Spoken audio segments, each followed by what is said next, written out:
You're live. We're live. Yeah. Let's go.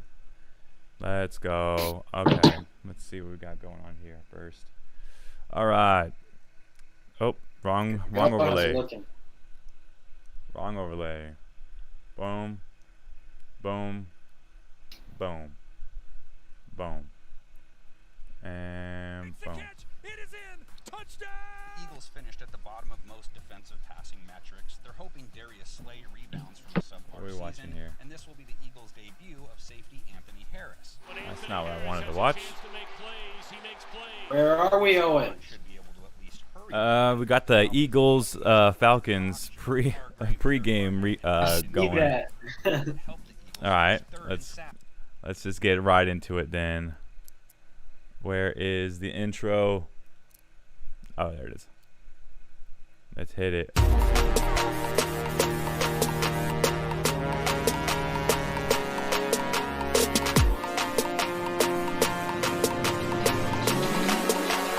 Welcome to the ESFFL podcast. God, that's probably deafening. Oh, it's not. I just listened to it on my phone. Sounds fine. Good. Good. Sounds good. All right. We are back again with another stream. Full force today. Oh, shit. I'm kind of big, Owen. All right. We're back on. I We're back in the missed. saddle. Did you do anything while I was gone? Did a little pre-game before the Cowboys game, just before work, and I was just talking about what my thoughts were going to be and what kind of news was going on. I did a little stream, I think yesterday, just on my Twitch, and that was about it. But here we are back on the YouTubes, back with the ESFFL, the podcast, the show. What are we calling it these days? I don't even remember. I think the YouTube is ESFFL, the podcast show. At least that's what I type in when I go to search us. Yeah, that's what I do too. Oh well, it works out for me. I Oh, like dude, I it. feel nasally. Do I sound nasally? My allergies are acting up. For the In my ears, you freaking- sound great. all year, bro. Okay. You sound good on my part. All right. Well, we had a crazy week one, Owen. Insane week one. Like 5 matchups. Pretty much everybody scored pretty well. We had 2 teams, bottom of the barrel a bit, but we don't have to get into who those were. Right? nah. It's not like we just completely picked up from last year and then went straight back into it. this year. Actually, though, Hunter was the 2nd seed last year behind me. Oh, yeah, that's right. I was thinking just between me and Diego, our matchup was pretty low scoring. That's funny that you guys were the toilet bowl matchup, and you guys got to face off week one. Like I like that. Hall of Fame game type deal. It made it very personal for me. I wasn't about to lose this one either. And with the added drama of the big trade during the draft, which we haven't talked since the draft. Last time I think we were talking pre-draft here. Last time we were together. It's true. So lot to recap and talk about. Lot to talk about actually. Well, yeah, just Let's about start the with the draft. draft. Though. Tell us about the trade first of all. Draft was a great time, obviously. Ooh, yeah. Let's love get getting everyone together. There weren't a lot of trades this year compared to. Jesus, my lagging is. There weren't as many trades as I guess in years past, but right. there's one of note in particular between yourself and Diego. Yes, and looking back on it, I probably could have got a little bit of added value on it, but Little bit. Yeah, here's my whole mindset going into that one. It was I want to say going to the 7th round here on the back end of the snake, and I saw that Zach was going to be picking up right after that, and Zach McGill, and big time Niners fan, thought he was going to be gunning for either Debo or Trey Lance with his next 2 picks. And I could not allow that because those are my guys after the fact that Dak Prescott and CeeDee Lamb got taken from me, which were my number 1 stack in the league this year between you and Tavo. So I'm panicking because on top of that, Swoosh just picked in front of me in that 6th round James Robinson, who was like, all right, if I can't get these guys, Yep. I got to get James Robinson. So none of my guys are going. I'm like, all right, You need to trade away your third-round pick for Trey Lance, bro. It makes perfect sense. I'm glad you explained it. So I end up trading away. After our conversation talks, like I was like, hey, maybe we can make something work. Couldn't get anything done. I go up to Diego, like, look, man, Justin Jefferson for your next 2 picks, and then I keep my pick. And he was like, bet. And of course, like who wouldn't jump on that? So I gave up my pick. Justin Jefferson goes over to Diego. I end up acquiring Trey Lance and Deebo Samuel, and then as well Robbie Anderson within the next 2 rounds. And I feel like it was okay because to me, honestly, I wasn't in love with Justin Jefferson from the get-go. It was not a panic pick, but it was the most stable pick, I think, at that spot. And I was like, I'm not in love with this pick. I can deal him away, maybe get something I actually like. Lo and behold, I got it. But now I'm facing a little bit of quarterback trouble here, especially with the outing from Who's your quarterback? Tannehill. And that was a rough outing. That's kind of a rough game, but yeah. I think I have him as my second quarterback in the other league I'm in. And I just think, they didn't score touchdowns. The team didn't look good overall, so I think it'll be all right with them. Yeah, I think there was a couple teams here that struggled week 1 that Green Bay, oh my God. They looked like complete garbage. The Green Bay Packers looked almost as good as the Green Bowl Packers, Owen. So let's bring up week 1 real quick. Let's just dive right into these matchups real quick, kind of see what happened. Because we had a lot of teams score pretty well, 140s, right? Yeah. 60s, pretty much average, Let's go into We the had lead. Tavo going against Christian. In that matchup, Tavo won at 163 to 142. Tavo's team looked pretty good, did they not? I mean, highest scoring team of the week already. Like, he's gunning for everyone's head. 163 for the week, top scorer. I like his team. Honestly, I'm a little jealous, especially with having Dak Prescott on his bench. I mean, Mike Williams on the bench. Aguilar had a good game. Like, overall, his team did really well. Like, even the bench players. So it's just a good overall. Yeah.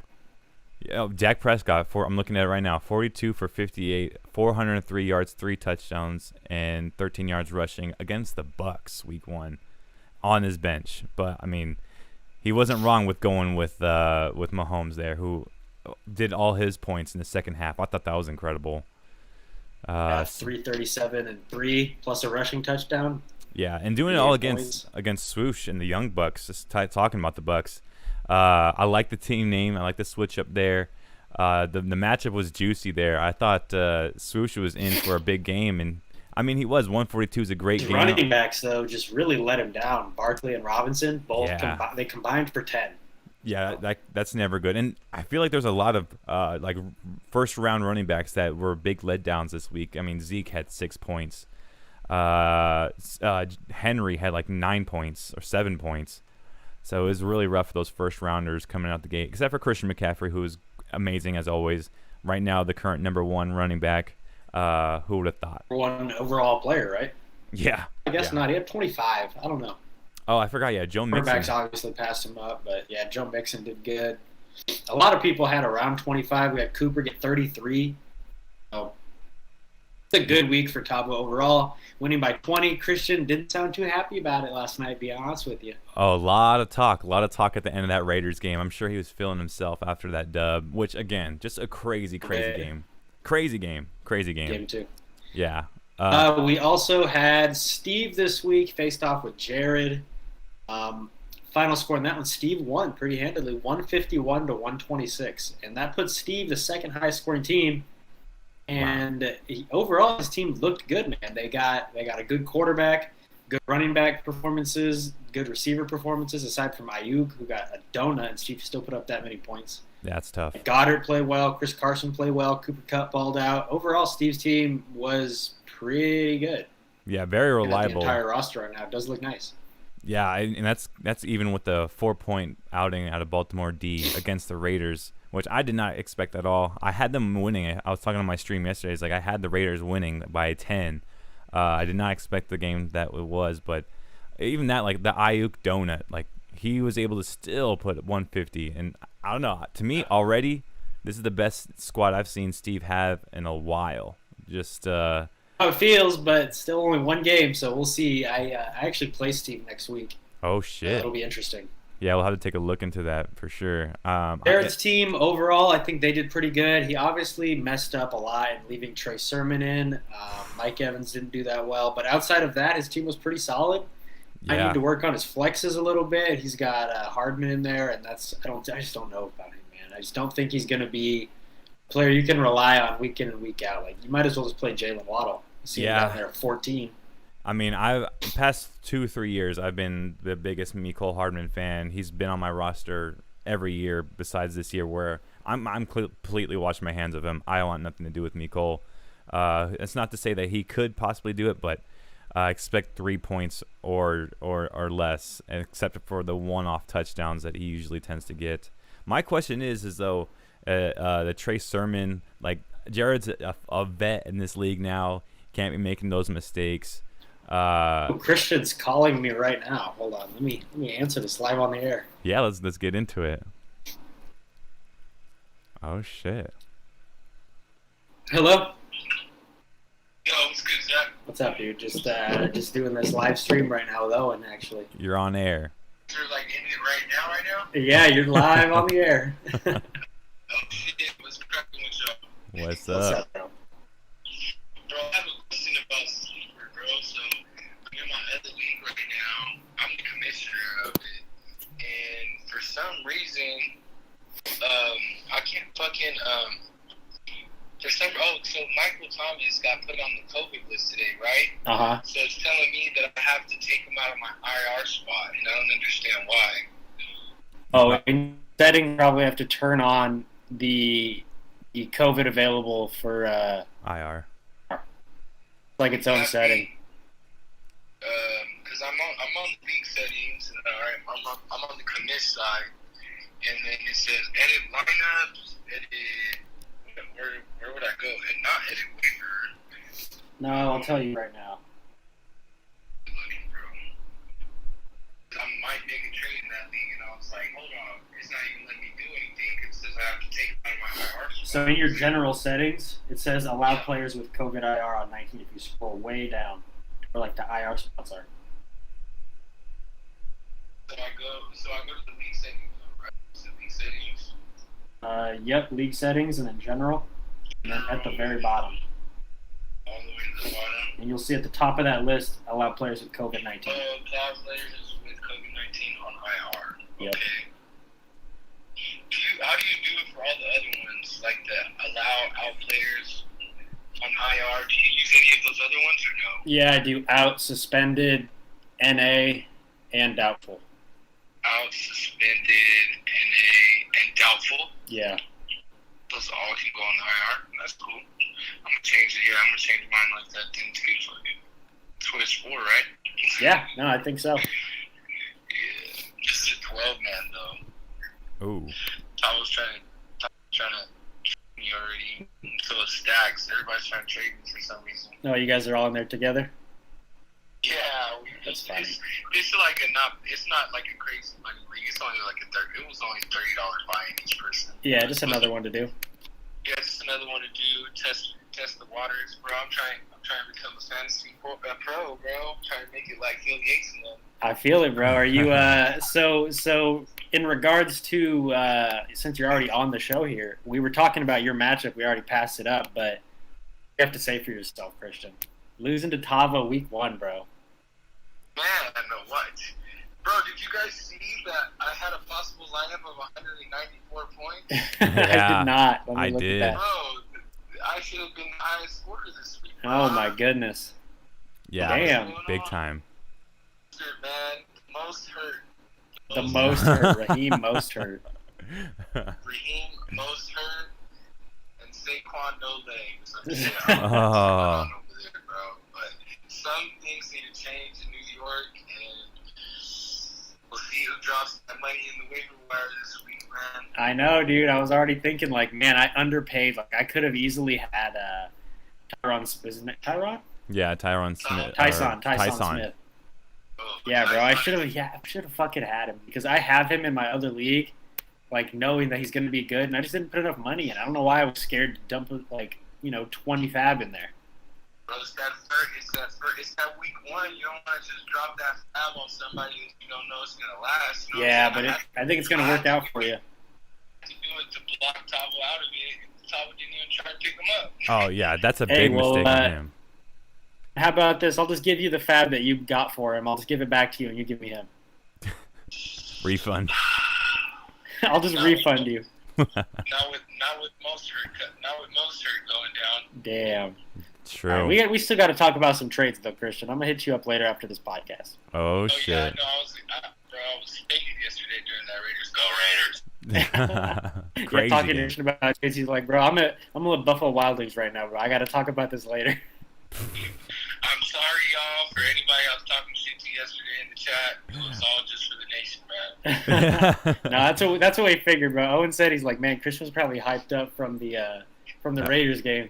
Oh yeah, I would So be. I'm gonna have to send you guys a video how cracking it was. I just saw Ashley's and Tavo's Instagrams. I was watching. Bro, they were in there. Bro, Raider fans Bugging. were there acting like we won the Super Bowl. Bro. Oh, I believe it, bro. I believe it. Hey, man, one step at a time, one game at a time, man. That's all you can really do, right? It was a great game. Exactly, man. But it's looking bright for the AFC West and the NFC West. We looking like the two top dogs right now. I know. All 8 teams won, right? Like, Oh, exactly. That's what I'm saying. wow, Yeah, it's crazy. It's West crazy. Coast to Best Coast. that's insane. All right, Christian. Well, I'm gonna finish this up, and I'll hit you up a little later to talk some trades. All right, sounds good, y'all. Y'all have a great rest of your day. Yep, later, bro. Young Bucks. Nice little Wow.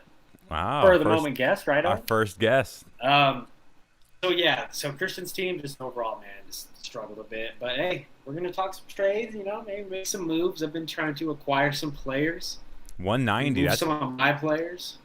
yeah. No, yeah. There's gonna be some moves to be made. I can tell you right now. Where I'm in some talks as well.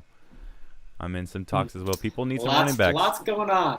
Oh, So Owen, yeah. next matchup we got here would be yours, the Trey Area 5150s versus the Wuhan Tiger Kings again. I thought Dick was going to change his name. Still the Wuhan Tiger Kings. And maybe he should change his name because the team feels a lot like last year's team. Oh yeah, looking a lot like where we left off yesterday. Coming straight out of the toilet bowl between this matchup, which again is just you couldn't write it any better. So I was glad to be able to continue on with this victory streak against Diego, 131-114. For myself, I was worried early, especially with that 6-point performance from Zeke. Minus Zach Martin in that running game. Well, over and there. honestly, I think everybody in the league kind of felt Diego's team had a really good opportunity to kind of win this, like really good actually. Yeah, even with Did not work the out. 30-point performance out of Wilson. I mean, I don't even know how I managed, except for the one most important move of it all was Deebo Samuel against Justin Jefferson. Like the 10 points from him. True. It Poetic was justice, right? exactly. So it already secured me one victory. Let's see how many more it gets me. I'm just waiting until I get the notification that Trey Lance will be starting over Garoppolo. I know it was not like the Niners were like, they were pulled ahead early, but they almost lost to Detroit. There was a really close chance where they could have fumbled the entire thing. And I wish they would have lost, bro. I was watching it. Just please, Jared Goff. me too. Please beat the Niners. Oh, I would have loved to see it. Which also goes into some of my other players here in T.J. Hawkinson with the 21-point performance, which I love T.J. Hawkinson this year. I think he was a value. I think I got him like the 5th round. I thought He's good. He's very good. I think he's going to be very good with him, that connection to Jared Goff this year. The 21 points there really saved my ass. The other thing there, I was expecting a little bit more out of my running backs this week, and I think they combined for like 30 points or something like that between Zeke Elliott, Najee Harris, Myles Gaskin, and Damian. Actually, only got 13. Yeah, Those guys.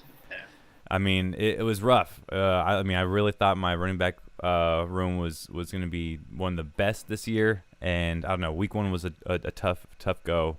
Damian Harris looked good though.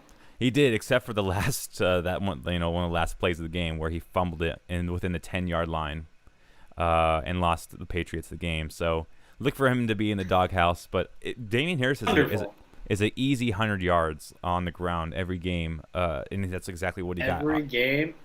Yeah, I think about you can look for him to at least in total scrimmage on the ground 100 yards. Like he's a good 100 yards. He may not get into the end zone, but 100 yards is what I kind of like his standard where I kind of find him at.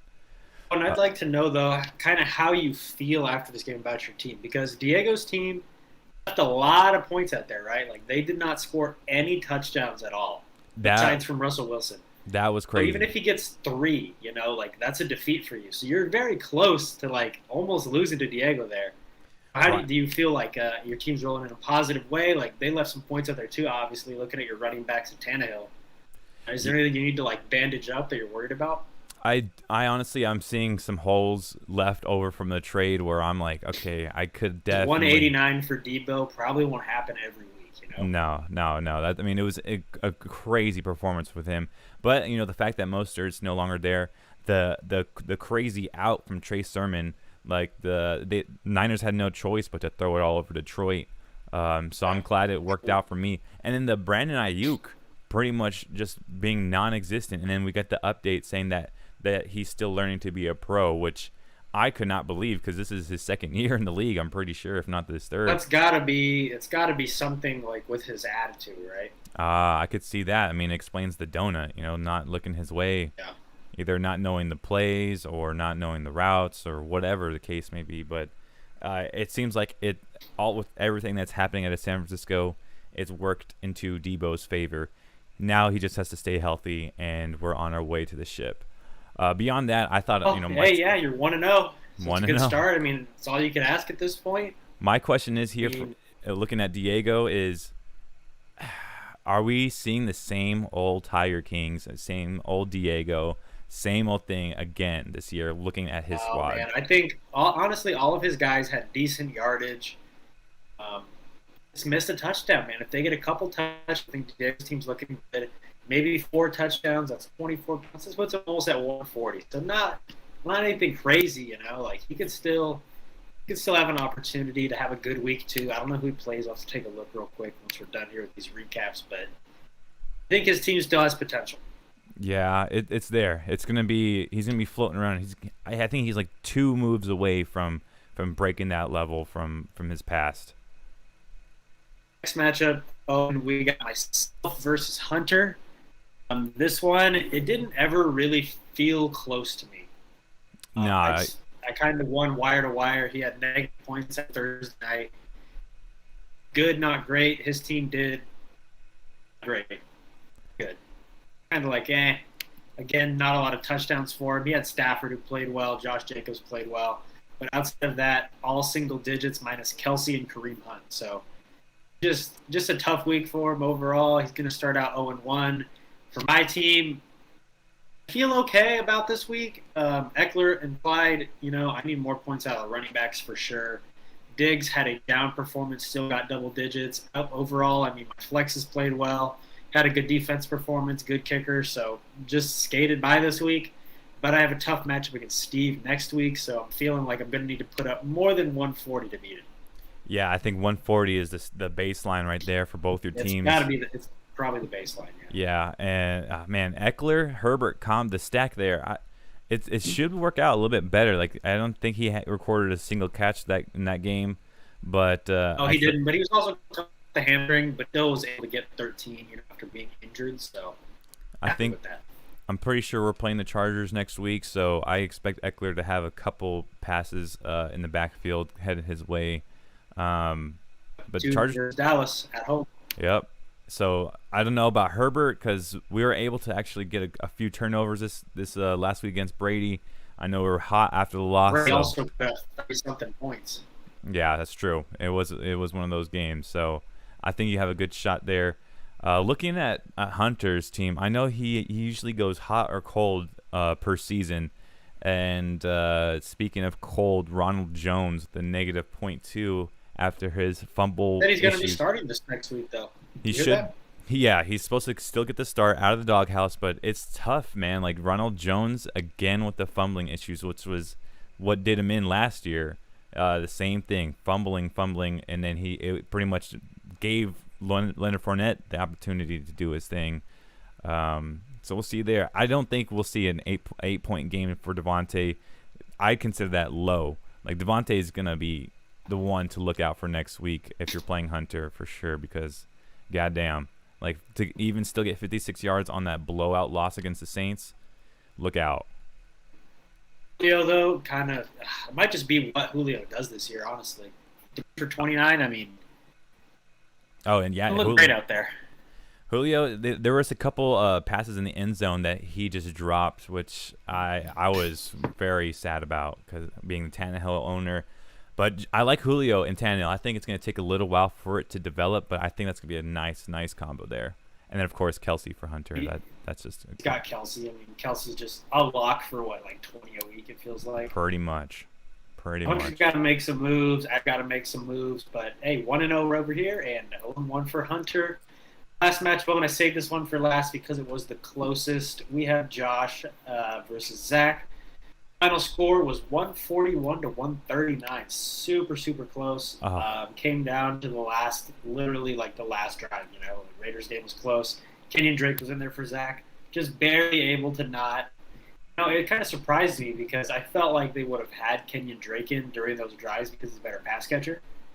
Just was not in. So just wasn't able to get it done. Josh got lucky, even with Aaron Rodgers and Aaron Jones combining for like 5 points. Skated by just by the skin of his teeth. Oh, man. And this Aaron Rodgers, I mean, the Green Bay package that Josh is setting up here, that's really did him in. And the fact that Zach could not get the victory there, that's heartbreaking. It is. I mean, I think Swift had a great game for Zach, and so did Corey Davis. So, I mean, Zach's team overall did pretty well. It was just the fact, I mean, looking at his team, you don't see like, oh, man, like, not a good week for him, you know? Yeah, no, it's getting there. I think Zach's got a good squad. However, with all the injuries, man, Zach's depleted. Like, he just straight up depleted. He's got a very thin bench. He's going to have to probably drop some of them. What else is he going to do? Because he's running out of room. We're not upping the IR spots like he desperately wanted. I mean, overall, Zach's team, again, just injured, man. That's why he's got that logo right there, right? Yeah, he probably should have changed it. I think that's on him. The fact that the paraplegic Niners, that's not good luck. Kamara looked good. Josh Allen did not look good, but still put up a decent week. So his team's, I think, actually in a good spot, just cannot withstand any more injuries. And Josh just, you know, you have Tyreek, you have David Montgomery, Adam Thielen. All three of those guys just went off, and so Josh had a good opportunity to earn that victory, even after kind of a down week for some of his main stars of his team. Yeah, the fact that Josh ends up with Tyreek Hill every single year is crazy to me, but here he is again, putting up 35 points. I mean, nearly 200 yards again. Thielen going off. Josh's team, again, is looking pretty damn solid this year. But my thing is with the Aaron Rodgers stack between him and Jones, I think we're going to see a couple more games the way we did with the Saints in their struggles and figuring out what this offense is going to look like. The fact that Bakhtiari is not there, who is pretty much like the nucleus of the offense, sans Aaron Rodgers. Like he really is the one who makes everything happen for both of those guys, and I think it was pretty clear last week. Like, that's what was being taken advantage of with the Saints for sure. So I don't know what that's going to do for Josh, because he's pretty lenient on that offense early. I think is going to struggle because I think he's not coming back to like week 6 or something like that. I think overall, though, both of those teams, they put up good weeks. Nothing to really like hang your head at. You just kind of got unlucky week 1, but you learn a lot about your team in the early weeks. So I think it's a good opportunity for not just those two teams, but everybody to kind of like regroup and see, all right, where am I not good? Where am I doing fine? Who's valuable? Who could I trade? Everything. So I think it gives you some good little knowledge, you know, for the first couple of weeks to kind of see where you're at. For sure. If you're Zach, though, if you're looking at his roster, what do you do? Like, what do you do? I mean, I'm looking at Jerry I don't Jeudy. know. I mean, maybe do some 2-for-1 trades, but I know a lot of people don't like doing those. But if you're just in a spot with injuries, sometimes that's the best way to go about it. You might lose like a ceiling, like a high ceiling, but you'll have a more solid, rounded team. I don't know. Or just wait out the injuries. Could be either. I hope you win. It's very costly, I think, to wait out all the injuries and not make the moves necessary now. Did he do that last year, or did you do that? I did. I'm talking from experience here. Like, yeah. I waited it out with like Nick Chubb and Miles Sanders and everyone getting hurt. And it cost me towards the end of the day because I was like, hey, I can wait it out. I can make 1 or 2 moves here and there, and it should pan out in my favor, in which it did not. I mean, close games, but it wasn't enough to secure victories. I was inching victories every single time, just trying to scramble and manufacture wins, which is not the way I would go. If I'm Zach, I'm honestly getting rid of Michael Gallup because I just watched a video of him in a walking boot, and it did not look good. He looked like he was in pain. And then as well, Curtis Samuel, the fact that he's on IR and so is Fitzpatrick, I don't see anyone hopping all of a on. sudden, Washington football team looks a lot different now. Right. Yeah, and I don't know who's the beneficiary there besides the NFC East. And then as well, Odell Beckham. I have no idea what to think about what's going on over there at all. And then one more, Jerry Jeudy. I think it's safe to go ahead and drop him for now because it'll be about playoff time before he's, back into his same role that he was week 1. I think Zach's going to be active on the waiver wire this week. Has to be. I mean, at this point, what choice do you have, right? Not out there? many. Not many. I don't even know if he has I don't know if he can field a roster right now. Like a field a team right now with all his injuries. So Owen, that we have like 10 minutes left. I want to try to keep these around 45 minutes so people have time to watch it all. Let's look real quick at week 2 and just kind of look at who's playing who and the early projections for those. Yeah. Yeah, absolutely. Let's go ahead and look into our matchups. So we'll start at the bottom here. We got Christian versus Hunter. Early projections have Christian win by just 3 points, so it'll be a good, big, close matchup there, I think. Who are we looking at here? 46 to 54. It was Christian and Hunter. Christian Hunter. Okay. Yeah, 54 to 46 split decision here for the most part. I do like Lamar Jackson and Casey. When it's that close, it's basically 50-50, though. Yeah. I like, man, who do you like better in between Lamar Jackson, Casey, and then Matt Stafford in Indy? Stafford, man. I think he's just going to be a consistent QB1 this year. I am big on Stafford. You guys looked amazing this last Sunday night against Chicago, which their secondary is pretty good. Like a healthy, right out of the gate secondary for Chicago. Stafford was just throwing bombs. Didn't really get a chance to throw too many attempts, but they're all on target. I mean, just him showcasing exactly what he's been capable of doing in Detroit, just not able to do in Detroit. So I like the fit there with McVay. And then we got Jared versus Tavo. Right in that one, though, we have a 150 to 141 in favor of Tavo. So the projected victor by 63%, looking like he's going to pick up a second win there if Jared doesn't, make some key substitutions maybe. I don't know about the validity of all these projections sometimes, especially early in the week. But right now, looking good for Tavo. Oh, yeah. I think just kind of looking if we're looking straight, like, first hour after the draft, I think the most suspect draft was probably Jared's. Honestly, there was a couple of decisions there that I did not get that he could have, done differently, at least in my book. And I think we're gonna see that result here in these first 2 weeks. I do agree that the Calabasas kids and Tavo are gonna take this one easily. I think Mahomes goes off against Baltimore, considering what Derek Carr was able to do.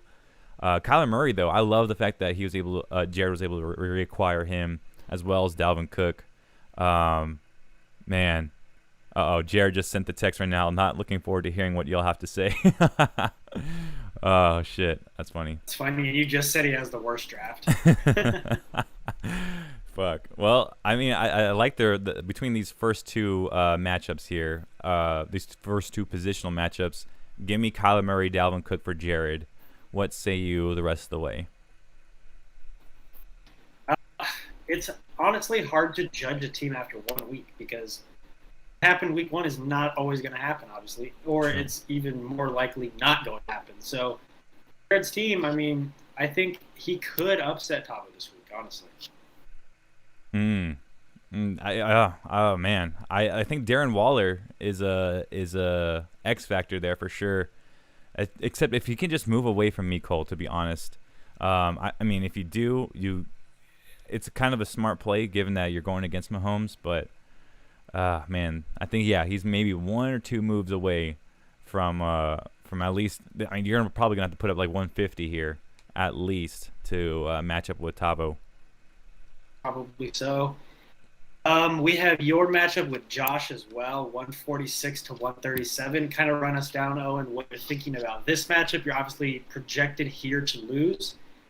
What do you think? What's going to need to happen for you to pull out the dub?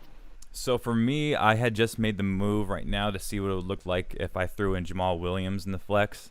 He had a solid game against the Niners, even though given most of it was garbage time. Looked good, though. Yeah, he had a solid game, but I'm not too sure about starting 2 Detroit players against Green Bay, so I might just end up throwing the gas man, Myles Gaskin, back in. Jared just said I could say the same thing about him. That's facts. That's facts. Okay, second most questionable. We'll keep it there. Most questionable draft. But I think, man, Tyreek Hill is my freaking kryptonite. He seems to always go off against me, and I'm expecting nothing different there. David Montgomery was sneaky good, but I think what's going to tell the tale of the tape here is what happens in Green Bay and Detroit. So maybe I just go lean into this. On Monday night, Owen, I don't see Aaron Rodgers choking. I just don't. Maybe not choking, but the fact that it's going to look a lot different. I still don't know what that is that it's going to look like. I don't think they know what it's going to look like. And I think Dan Campbell is going to have them thinking a little bit differently on how to approach Aaron Rodgers and that run game with Aaron Jones. I'd be happy to get a combined 40 points out of the both of them still, and I think I'd have a decent chance. I think I'm a quarterback away from making it happen. I think it'll be closer than the projections have it here. I'm gonna say it's gonna take about where Josh is at, 146 to get the dub here. Sorry, my thing was on the wrong week for some reason. So you're going to need 9 points. Right now, projected 63 to 37 to lose. But we'll see, we'll see. A lot of teams are playing, a lot of teams are going to end up being 1-1 this week. That's just how it's going to work. I could see that. I could see it because you're looking at like me and Steve. One of us will lose. Zach and Diego, one of them will win. So 1-1, 1-1, 1-2 for that one. It's going to be one of those weeks where it's going to tighten up the standings again. Even though obviously one game in, that's just how it is for the first 6 weeks, and then we'll maybe start to separate. But yeah, it could be one of those years I kind of feel like where everybody's within a couple games. Yeah, and that's how it kind of revolved last year. We were everyone's back and forth, very close. We had a really high top, a really low bottom, and then 8 people. 6 teams in the middle. So yeah, it was really close. I think towards the end, around playoffs seeding, it was really close. We got Diego and Zach also as a matchup. That one's projected only 2 points different, so very close. I like this matchup a lot. 52 to 48, so in favor of Diego just slightly, but overall this one's a 50-50 game. Both coming off a loss. Both teams performed a lot of stars, so this is one that we should definitely an eye on this week to kind of gauge how those teams are going to be able to handle themselves week in and week out. What do you think about the quarterback matchup here and then the running back matchup after that? Quarterbacks, Russell Wilson, Josh Allen. I think that's pretty fair. The running backs, I would probably give the edge to Zach. The receivers probably edge to Steve. Tight end Zach, obviously with Kittle, and then the flexes definitely Steve. So I like looking at these two teams. They're or not Steve. I'm sorry. This is all Diego. Steve, Yeah, not bad. All good. But bro, I just don't know if any of these guys are going to be able to differentiate. This one looks like it's going to come down to be that close to the projection. To me, it just depends on what Zach is able to do after all these injuries. Like, is he going to stick around and see how long it takes for these guys to recover? Or does he make the moves now, pull off the Band-Aid, and just – it's going to hurt, but it's going to be necessary. And might be the difference of a win or loss here in week 2 against a team that he probably should win against if he does it all right. So, again, got to manufacture those wins here early when you can, especially when you're down 5 players in the beginning. Yeah. And last matchup, Owen. Oh, this one very near and dear to my heart. Myself versus Steve. Oh, I love the projections, 147 to 139, 61% in favor of myself. But I honestly don't feel like it's going to be that much of a gap. I think both of our teams are projected to do really well. Just trying to see where like the difference is coming from. Let's 6 see. points for the defense. Everywhere else is about the same. What do you feel about Clyde Edwards-Helaire? I don't know what to feel yet, honestly, because game script, I mean, he got a good amount of work. It just didn't get a touchdown. You know, if he gets a touchdown, it could be a very different day. He's looking at like 17 points. You think of him, oh, okay, pretty solid.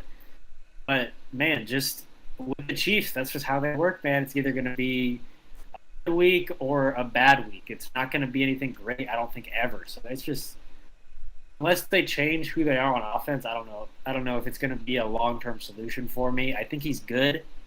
And if he gets the opportunities, he'll be an RB1. But we'll see. I mean, he's kind of just stuck there as my RB2 for now. I don't have a choice. What I am worried about for you is Chris Godwin against Atlanta. That is sizing up to be a huge day for Tom Brady and the Bucs. And Godwin, I think, is going to be the one coming out on top out of the receiving core. As well as I think Jamar Chase is a sneaky flex right there. That connection that he already has with Joe Burrow, given the fact that they were playing together in LSU, it's definitely like you can see it in the NFL for sure. And DJ Moore is a little bit scary to me because of that the way the Saints were able to handle the Packers this last week. I know the passing game wasn't there for all the receivers there. And I don't know. We'll see. I think there's going to be a Christian McCaffrey show there. But the difference maker here, I think, is going to end up being on defense, given the fact that Steven currently has Baltimore against KC. And that's going to be I assume he'll be hitting the waiver wire this week looking at his team. Oh, yeah. Yeah, so I'd say switch out the defense because that's just good luck with that one. Can't start anybody against the Chiefs, right? Even though he's got a good defense in the Ravens, they did not look that good against the Raiders. So I mean, can you trust them? No. Not right now. Not early into the season, especially down Marcus Peters. Sucks though having to play it up. Yeah, I honestly love the stack. Like that. I love the stack between Tom Brady and Godwin. I think that's going to be huge. The Cooper Kupp factor there, and lastly the Jamar Chase. For you, I'm gonna say CeeDee Lamb, Stephon Diggs, and the stack between Herbert Eckler are going to be the factors here and for you to achieve your victory. It's going to be a great one to watch. I think this one's going to be maybe like a 5-point game here at the most. I think it's going to be a really good one to watch. I'd be nervous. 1-1. Guys I'm going. nervous, actually. Guys keep. Realistically, I'm feeling like I'm going to be 1-1. I tend to lose to Steve quite a bit over the years. Man, that's rough. That's rough. But it's honest, and Steve has a couple teams' numbers usually. I don't know. Like I remember saying it last year that for some reason Steve has like this magic when it comes to like certain games or whatever. Like I don't even remember what I was saying, but he tends to win some games like he's not supposed to win, or something along those lines. So it would be awesome. This could be one of them. Could be. It'd be awesome to see him start 2-0. It has been a while since he's been. Doesn't feel that way to me. Yeah, no, not right now. We're all still learning what our teams are, and I think it's going to be safe to say that we're all going to be in the same boat come the end of week 2. Yeah, there's going to be a lot of 1-1 teams. Maybe I think 1 2-0 team and 1 0-2 team. I think that's how it'll end up playing out. We'll see though.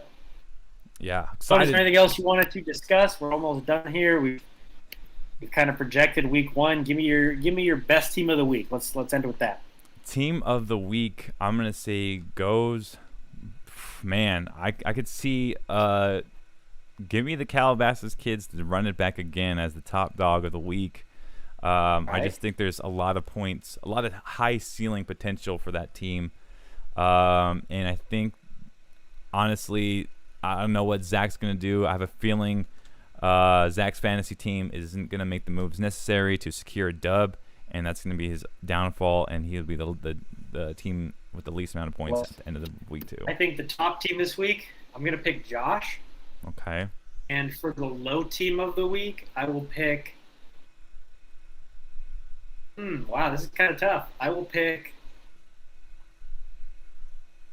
I don't want to pick Zach. I'm gonna pick Hunter. Ooh, he has a tendency. It's a hot take. I think he'll have a tough week, but I think he's gonna recover and have a good season. Yeah. I just think he's gonna have a tough week this week, figuring out who to start and who not to start. I know his team last week. There's some guys on his bench that would never start that played better than his starters. So it's just like a tough call, So Yeah. I think it'll go like that. But another good week on our hands. We got week 2 coming up. Oh yeah. Thursday night. Who's playing? Do you know? I think we got. I'll tell you right now. What is our matchups? I don't know. I'm lagging and my eyes are rolled in the back of my head. It's weird. Let's see. Week 2. I want to say it is. Do I got anybody playing? I know it's. Oh, it's not Detroit. It's some. I feel like it's a trash game, because I have nobody playing. Oh, it's Washington Washington against the Giants. Oh. Yeah. Don't care. Couldn't care All less. right, everybody. And that's my division. That's it for this week. We'll talk to you all after the end of the week 2 games. Good luck on your matchups, but not you, Steve. Good luck with your hope team waivers. loses. Good luck with your waivers. Waivers go in to I need good start. luck with the waivers because I've not freaking won anything this year. But Good luck to the waivers, because I think for another episode. Yes, they go in tomorrow, and then trades. I'm looking forward to see a couple trades here within the next couple days. I gotta go talk to Christian. Yeah, I gotta make a call here too as well. So thanks for watching. We have a few viewers here, and so next time if you guys want to chat, go ahead and chat. That's available. Message us. And again, we had our first guest with Swoosh, and if anybody else wants to get on, go ahead. We got a Discord going, FaceTime, whatever the fuck. It doesn't really matter. But that's gonna wrap us up for the podcast here. All right. Bye, everybody. Owen. All right. Do you shut me off, or do I shut you off? Are we off? You can go ahead and get off, sir. We are good to go.